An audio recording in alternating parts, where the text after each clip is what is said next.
શહેરની Maharaja Sayajirao university of બરોડાની faculty of performing arts અને રેડ ક્રોસ સોસાયટીના સંયુક્ત ઉપક્રમે રક્તદાન કેમ્પનું સફળ આયોજન કરાયું. મહારાજા સયાજીરાવ યુનિવર્સિટી ઓફ બરોડાની ફેકલ્ટી ઓફ પરફોર્મિંગ આર્ટ્સ અને રેડ ક્રોસ સોસાયટીના સંયુક્ત ઉપક્રમે વિદ્યાર્થીઓમાં ભણતર સાથે સમાજ માટેની લાગણી અને જવાબદારીની સમજ વધે તે હેતુથી નવા વર્ષની ઉજવણીના ભાગરૂપે 2 જાન્યુઆરી 2024ના રોજ કોન્સર્ટ હોલમાં રક્તદાન કેમ્પનું સફળ આયોજન કરવામાં આવ્યું.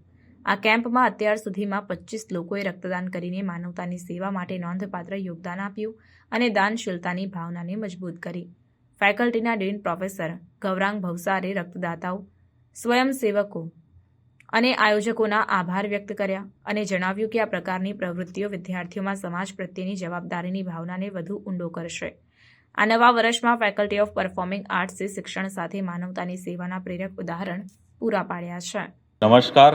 આજે ફેકલ્ટી ઓફ પરફોર્મિંગ આર્ટ્સ તેમજ રેડ ક્રોસના સંયુક્ત ઉપક્રમે રક્તદાન શિબિરનું આયોજન કરવામાં આવ્યું છે.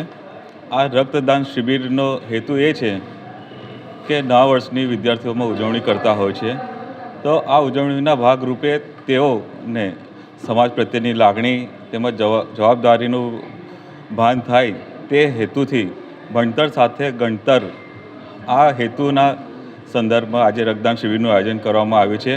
હું doctor Nitin Parmar, faculty of performing arts. અત્યારથી કેટલા બ્લડ ડોનેટ કરવામાં આવશે અને કેટલા થશે? અત્યાર સુધી 15 જેટલા વિદ્યાર્થીઓએ બ્લડ ડોનેટ કર્યું છે.